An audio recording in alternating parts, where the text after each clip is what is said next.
This is Ning from IUCN Environmental Law Center.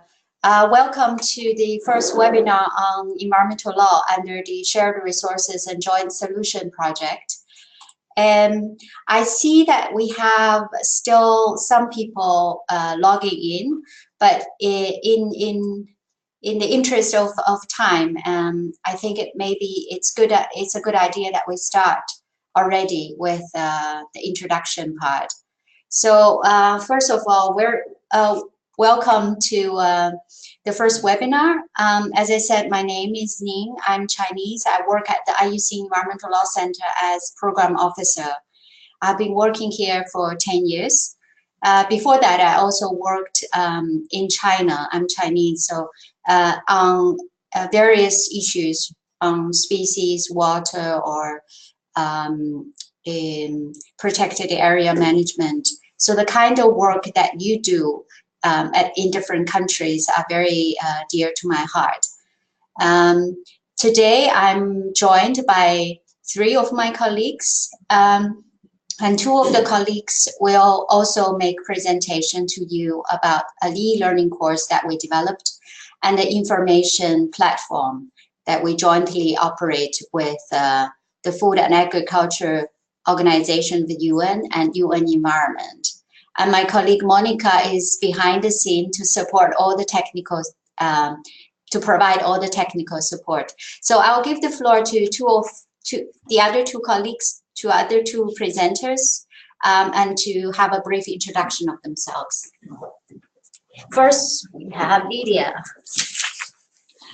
Hi, my name is Lydia Slobodian. I'm originally from the United States, but I have been working for IUCN in Germany for about 4 years. I'm a lawyer with the IUCN Environmental Law Center, primarily international law and national law as it relates to the environment and biodiversity. I work on a huge range of issues, but mostly focused on biodiversity. So protected areas, wildlife, oceans, endangered ecosystem, wetlands, forests, and a variety of other issues related to biodiversity.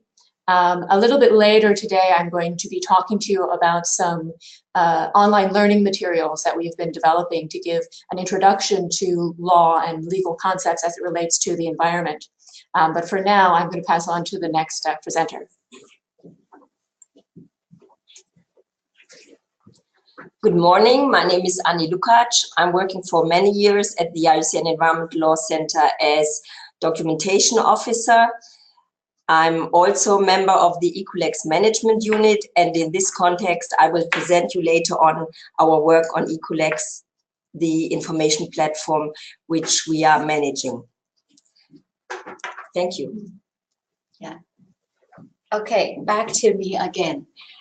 Today, I mean, we would like just to use the webcam for this introduction, so there is a bit of a personal touch to this remote, gathering. So from now on, I would like to turn off my camera and then focus on the content of today's webinar. So as you can see on the screen, that if you have any questions or comments during the presentation, please feel free to type in the chat box. And if you have any technical problems, please contact Monica. Her email is on the slide. And for today, we have 17 colleagues registered for today's webinar from 7 countries. And we will have about half an hour session of presentation, and the rest of the time we save for questions and answers. So first, I will give a quick introduction of who we are and the plan we have for carrying out this environmental law capacity building component under the Shared Resources and Joint Solutions. After that, Lydia will give you this introduction on the online course, and then followed by Annie on the ECOLEX information platform for environmental law. And then we will start with questions and answers. So first of all, I would like to just tell you who we are, what we do, and how we do things. Very briefly, Environmental Law Center was established in 1970 in Bonn, in Germany. And we are outposted unit of IUCN headquarters. And we have 12 legal and information specialists working in the law center. The Environmental Law Center is also act as the management unit of ECOLEX, the gateway to environmental law, as I mentioned, jointly operated with UN Environment and FAO. The Environmental Law Center also hosts Environmental Law Library. So this is briefly about who we are. And now let's quickly look at what we do, the main areas of our work. On the left side of the slide, you are able to see that there are 3 main program areas of IUCN globally. And these IUCN program areas contributes to sustainable development goals in various ways.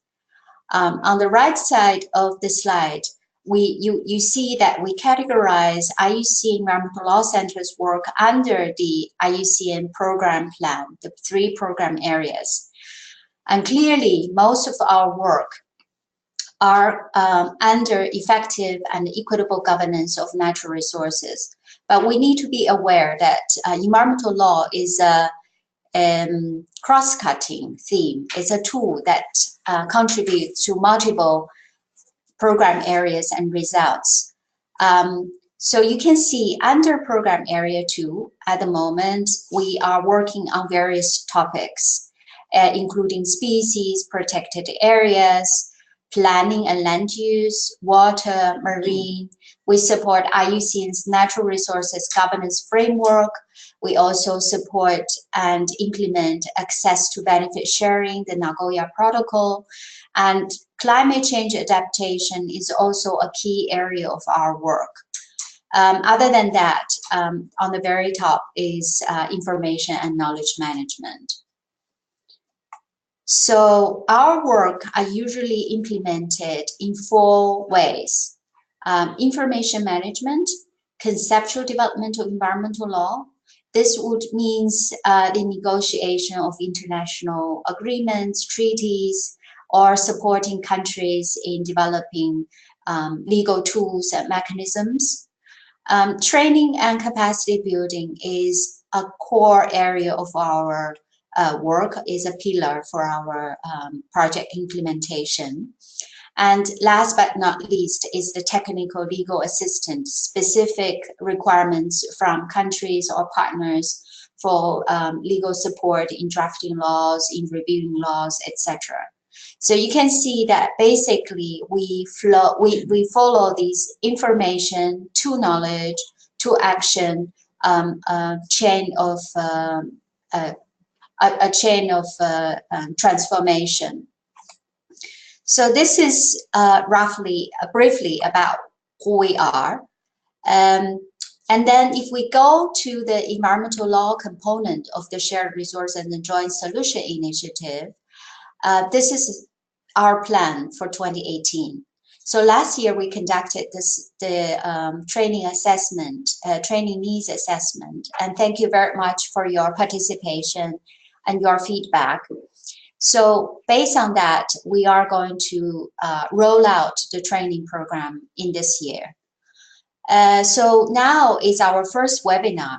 And in this first webinar, we will also launch this online course on law enforcement. Lydia will talk to you in detail a little bit later. And this online course will run from January to April.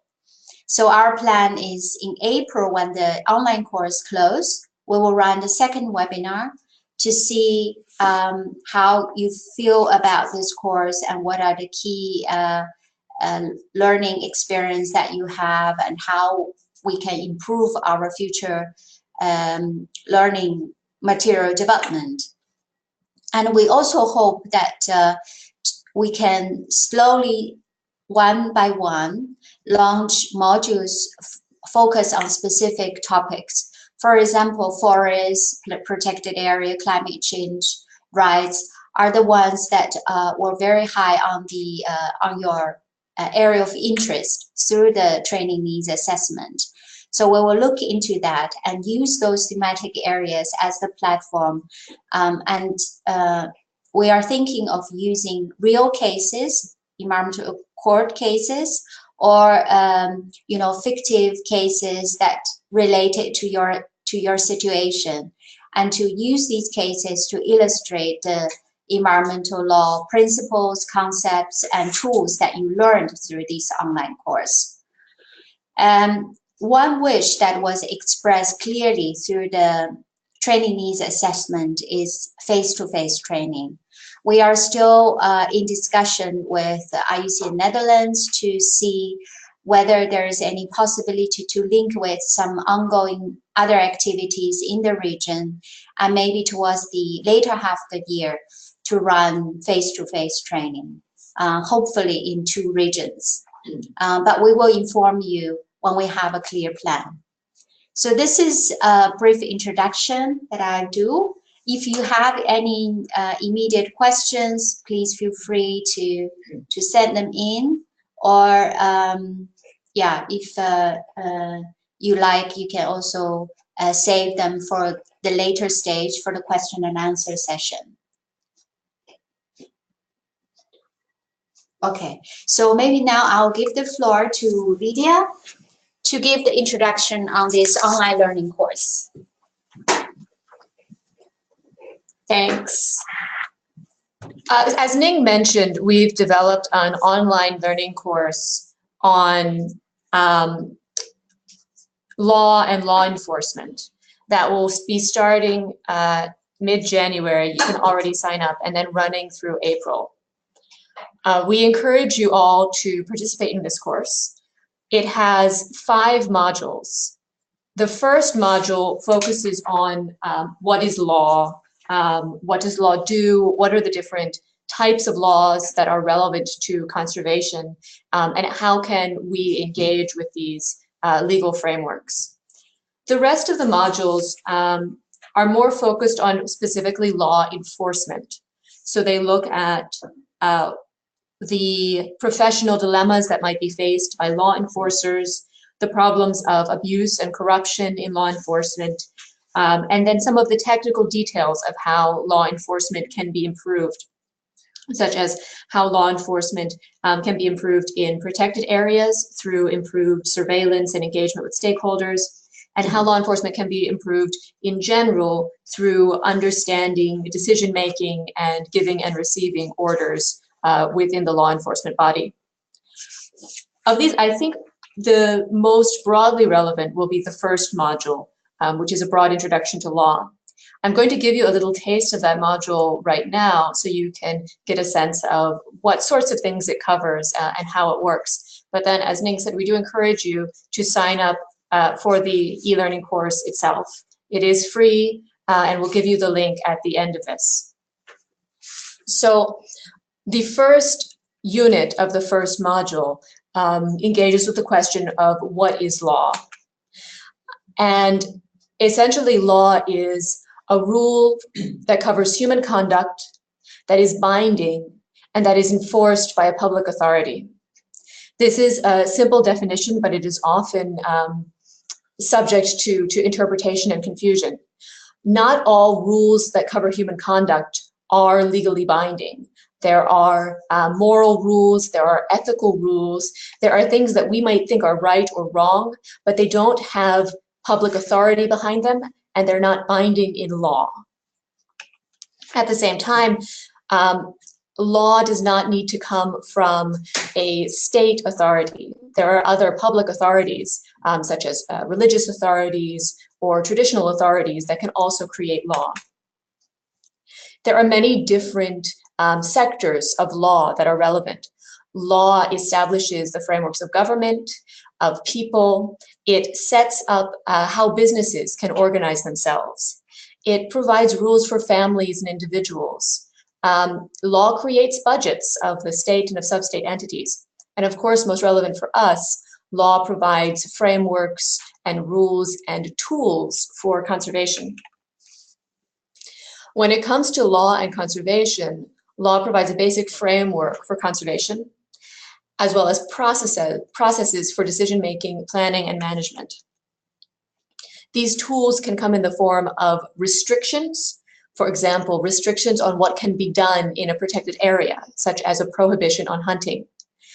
They can come in the form of requirements, such as requirements for investment in conservation by environmentally harmful entities. They can also come in the form of incentives. These can be subsidies, tax incentives, or other kinds of financial or non-financial incentives to take action that is more sustainable or that is more beneficial for conservation. There are a huge range of laws that are relevant for conservation. So of course there are laws governing ecosystems that you'll find in your national legal framework. But there are also laws governing sectors that will be relevant, such as fishing laws, mining laws. There are protected area laws and biodiversity laws and framework conservation laws.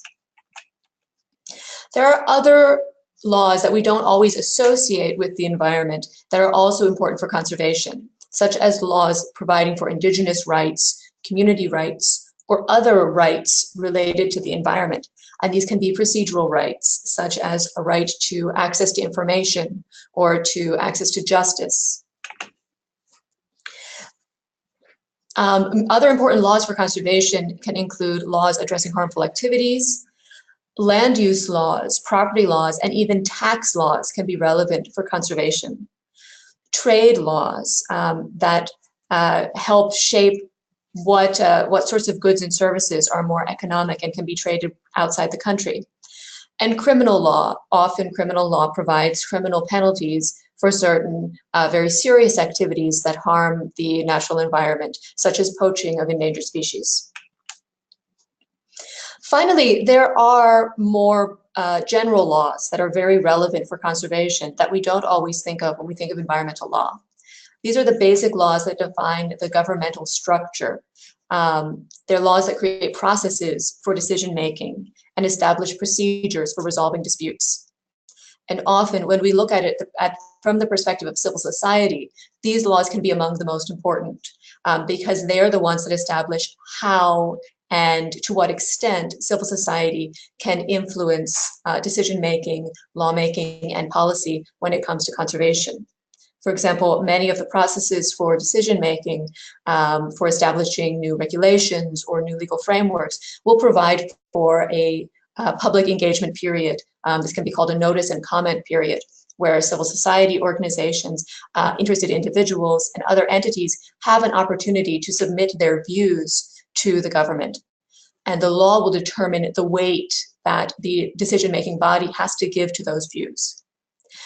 Where a decision is made that is harmful to the natural environment or to the interests of the civil society organization, law will provide procedures for resolving disputes. There may be an opportunity to bring a legal case to object to a regulation that you feel is excessively harmful or does not fall in with the overall governmental policy or legal framework.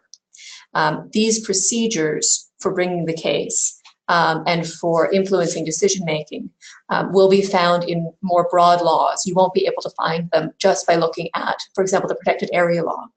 So this is why we feel it is important to get a general awareness of the legal system of the country.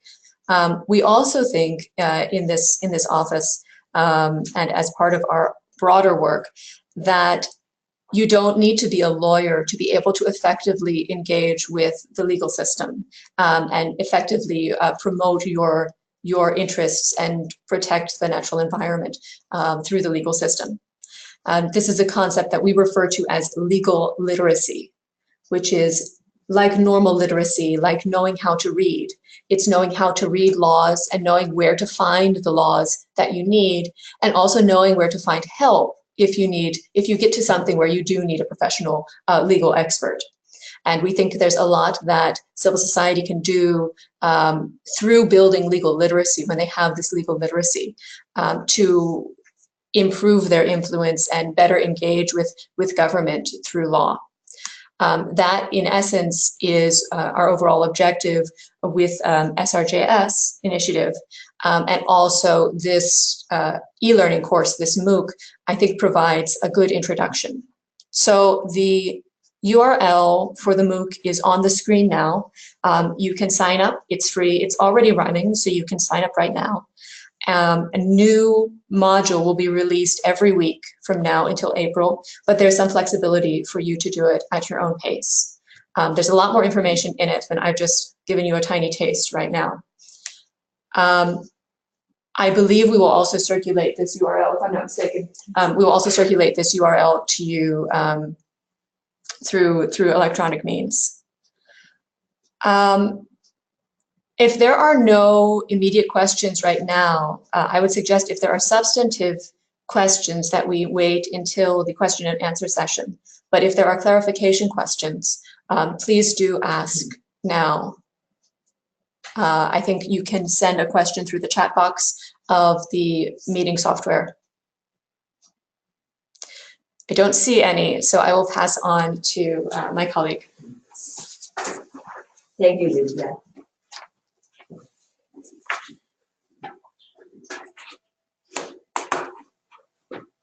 Hello again. I will now give a presentation on EQULEX, the gateway to environmental law.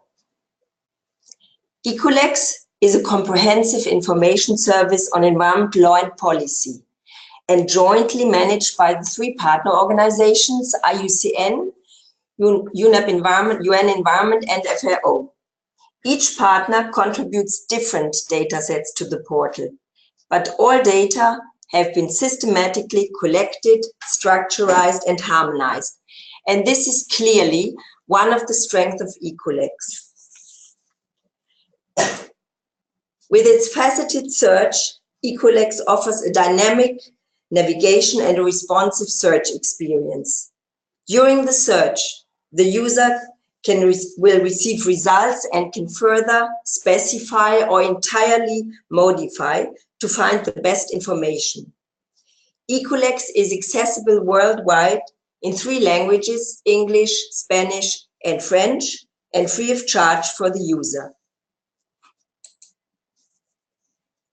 EQULEX covers the entire spectrum of environmental subjects. The span ranges from air and atmosphere, energy, food and agriculture, fisheries and forest, to land and soil, sea, waste, wildlife, altogether 15 topics. The pool of information is quite impressive. With over 220,000 documents, EQULEX is one, if not the most comprehensive platform on environmental law. It addresses all areas in 5 data sets: treaties, treaty decisions, legislation, jurisprudence, and literature. In the following, I will introduce the search features together with some examples. EQULEX can help to answer questions such as, what are the laws and regulations in place for a country? What environmental related case law exists in a country? Who are the participants of a given international agreement, or is my country participant, and which are the obligations? For your search, you can use the search bar at the top or 2 types of filters: common filters, applicable to all data sets, and specific filters. This is the EQULEX search mask. Common filters are subject, keyword, country, geographical area, language, and year period. Specific filters are, for treaties, for example, depository of a treaty or the status of a treaty, in force or not. For court decisions, the type of court, international or national, higher or lower. for literature, author or publisher. And there are more filters. Hereinafter some examples how you can search and what you can find. Example 1. You may be interested to find out information on how your country or other countries address climate change adaptation in their legal system. For this search, you can use the top search bar or use one or more filters. If you use the top search bar, you can enter a search string with or without quotation marks. When straight double quotes are used, all words inside the quotes need to appear together. For example, using climate change adaptation with quotes will give results where you find all the 3 terms together in one record. Using climate change adaptation without quotes will give results where you find also, for example, the Environment Management Act, which only refers to climate change, but not to adaptation. Here an example of an act which includes all keywords, the Cambodia Law on Disaster Management 2015. The slide shows the full record, including all bibliographic data, keywords, abstract, plus the full text. Please note, the full text is available in the original language, and only if available, translations are posted on Ecolex.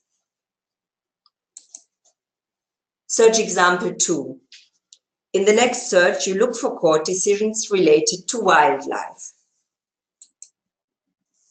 For this, you use the subject search in the right column under Common Filters and select the subject Wild Species and Ecosystems from the drop-down list. You find, among others, this court decision from the High Court of Uganda.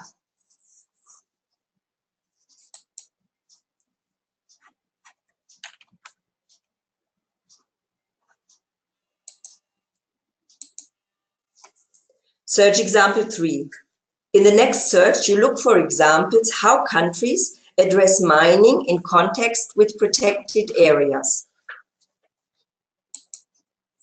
Mining and protected areas are no Ecolex subjects, but keywords, and so you have to use the keyword search. By default, if you select more than one keyword, all keywords are linked with an OR. But you can change this from OR to AND using the Boolean operator on the right. We found, among other results, a decision from Indonesia.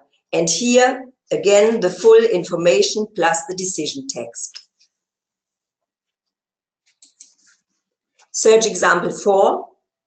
You look for literature which supports your research related to traditional rights and forest conservation. For this, you have to search by the Ecolex keyword, traditional rights, customary rights, plus forest management, forest conservation, and select the literature dataset.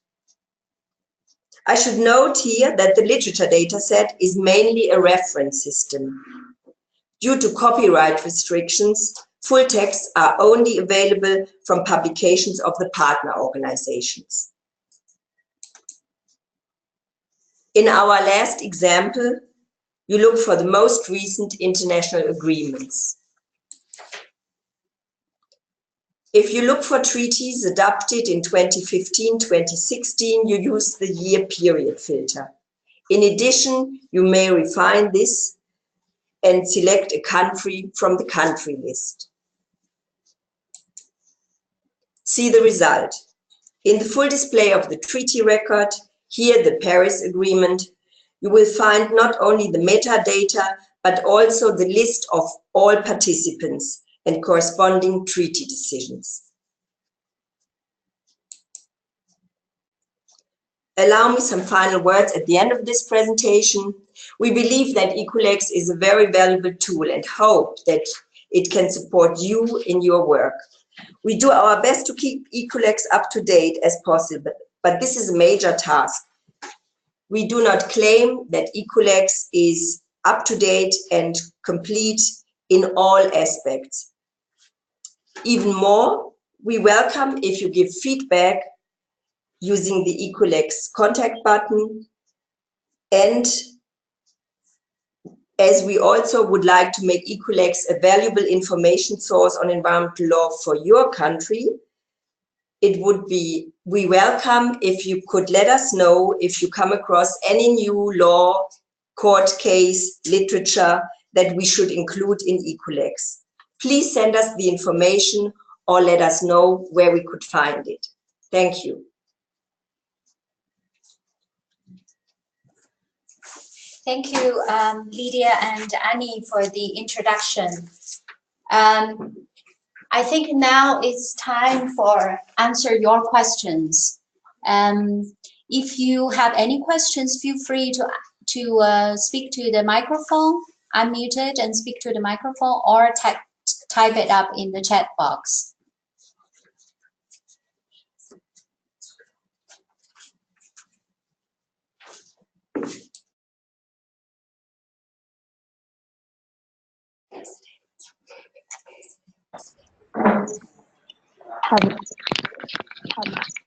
Hi, good afternoon. This is Jerty from the Philippines. Good afternoon. Thank you very much for a very informative and an enlightening presentation on the initiatives of ECOLEX and also environmental law. My question is on any information on paralegalism, because in the Philippines, as mentioned, you do not have to be lawyers to actually pursue environmental law. And therefore, the non-government groups, like the group where I work, seeks to empower civil society groups and local communities to be able to assert their rights and work with lawyers and also government agencies on a case-to-case basis to pursue their rights and interests. Yes.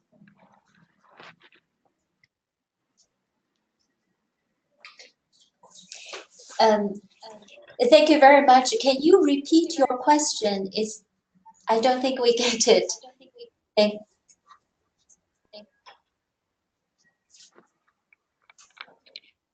Hello? Yes. Yeah. I was wondering if there are case studies and other information relating to civil society groups and local communities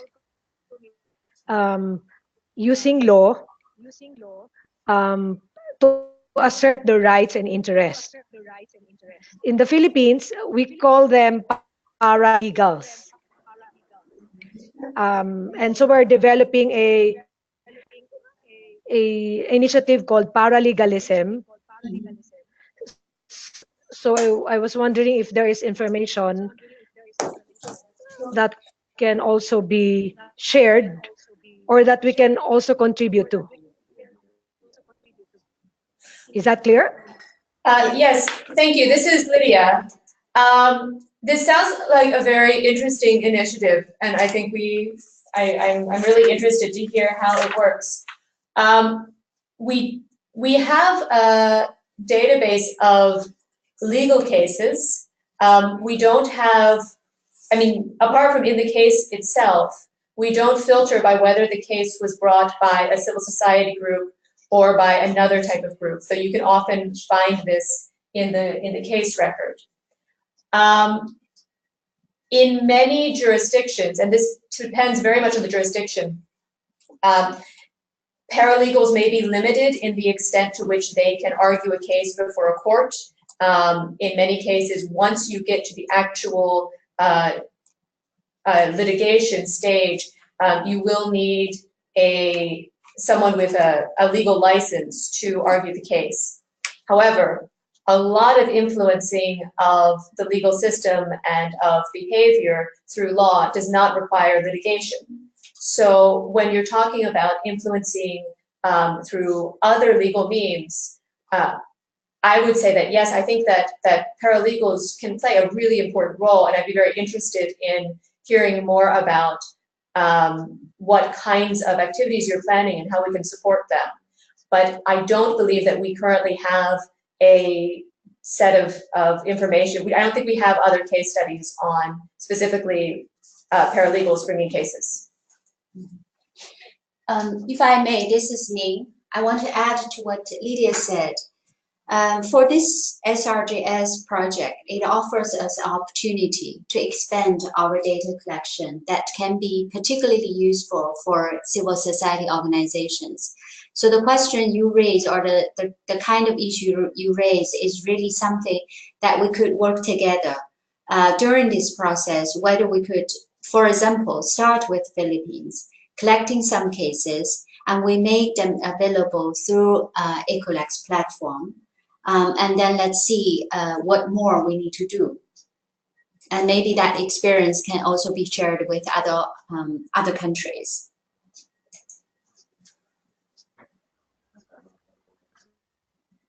Yeah.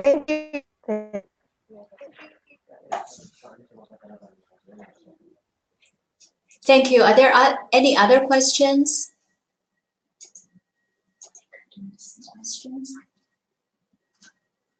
Can you read it? We see a question that being typed up.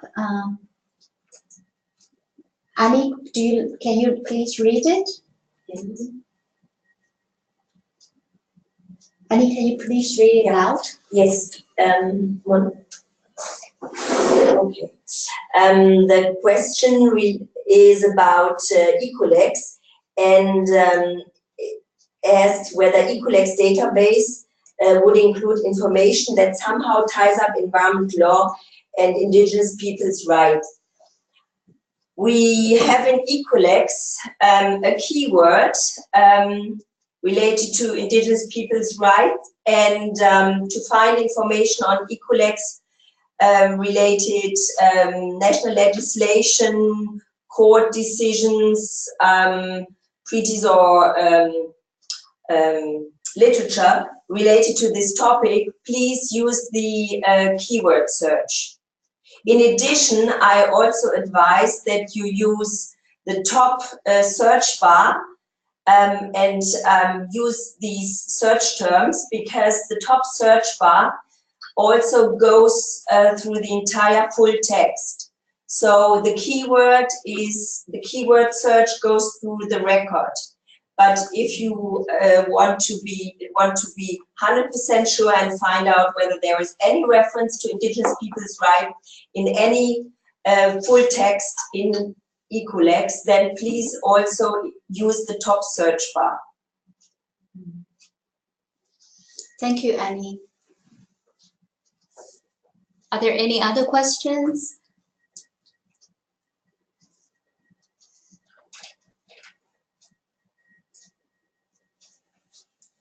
Doesn't seem that we have a lot of questions at this moment. Maybe. So I would like to ask a question of you, because this initiative is to provide the resources to support you, online and in the audience. In her presentation, Ning mentioned 4 possible topics of sets of resources that we would create, of modules that we would create.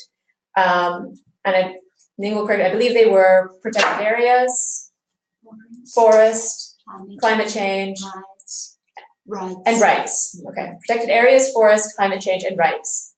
Maybe can we get some feedback from you all right now? Are these the 4 topics that you would like to see? Are there any other topics that you would be particularly interested in that we haven't mentioned? Or are there any specific aspects within these 4 topics that you are particularly interested in or would be very useful to you in your work?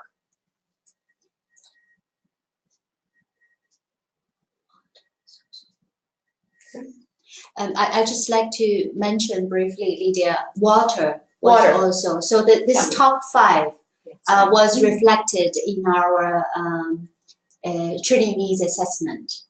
Yeah.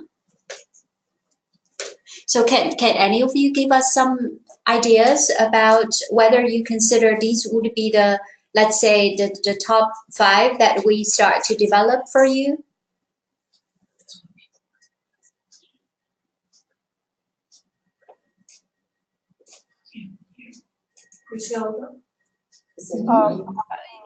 Yes, I think the extractives like mining and including also infrastructure development in forest areas, because where I work in Palawan, there are also development projects in the nature of big plantations encroaching into the forest, as well as super highways being built, because our government is into this build program.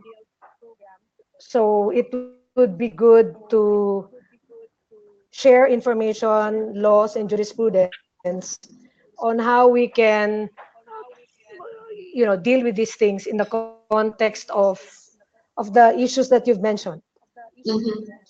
Because mining, road development, reclamation projects, and plantation projects, they're being pursued in protected areas, in natural forest, mangrove areas, and also fragile ecosystems. Okay. Yes. Yeah, that's actually quite a good point, because this was the mining, the extractive topic was also reflected in the needs. Yeah, maybe not as high as the others that I mentioned, but I think you are right that we could address this issue in the modules that we are going to develop. Okay. I see there is another question. Annie, do you mind reading it? Yes. Okay. Yes. Hello. Please. This is Evelyn from IUCN Uganda Country Office. Thank you for lovely presentations. And my concern in terms of additional areas, in terms of the modules we would want to cover, our thinking, if there could be a clear linkage with the IPGs, because SRJS is basically targeting on how to protect the IPGs, including biodiversity, including climate change, including food security, including water security. So probably the question will be back to you. Can these suggested 4 topics be able to cover, or would include a standalone topic that covers probably some linkage to water security and also food security? Then the other aspect is on gender. If we can add linking gender and environmental law, probably that would also really do us some good.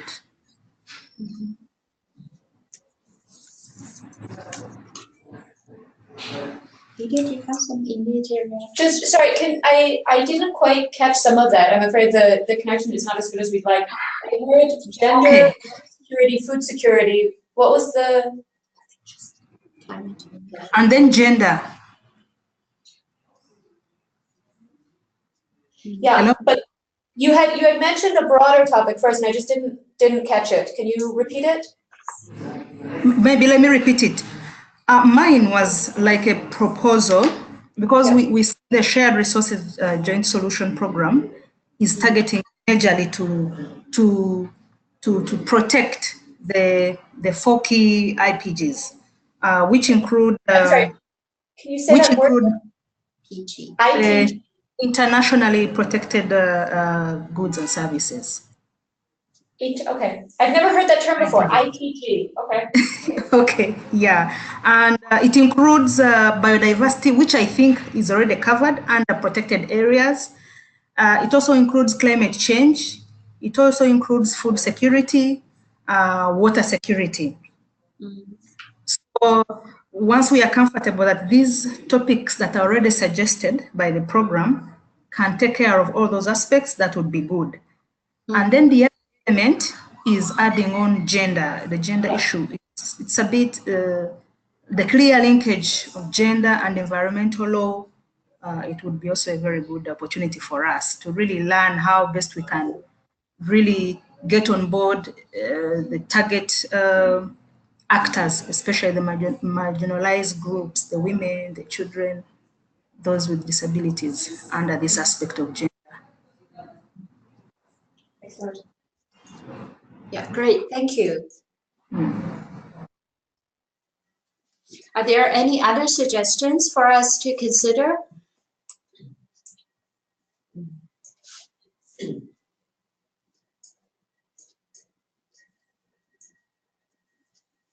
No?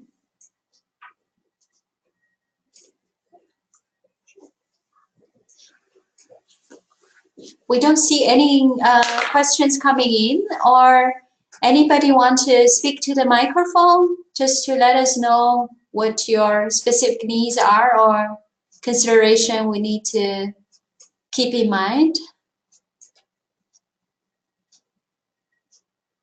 Is there anything from your side? No, okay. All right, if there are no more questions, I would suggest that we just wrap up the webinar for today. So today is just an introduction. I think for the second module, for the second webinar, maybe in April, after you took the online learning course on law, we will have more to talk about. But anyway, in the so just to quickly summarize, what we've done today is we introduced who we are, and we introduced the plan for this year for the environmental law capacity building component, and we launched the online learning course on environmental law. We introduced the platform of Ecolex, so play with it and let us know what you think. We are going to, in the coming weeks or months, also need to conduct similar training in Spanish and French to partners in other countries. And we will start to develop these modules taking into consideration of what you just mentioned. But please feel free during this period of time, feel free to email us, ask questions, or if you have specific needs that we can support you, feel free just to drop us an email. We'll be very happy to have constant contact with you and communication with you. All right, if we don't have any further questions, I will thank you very much for joining for today's webinar. And let's plan for the next meeting in April. Thank you very much. Have a nice day or a nice afternoon or a nice evening.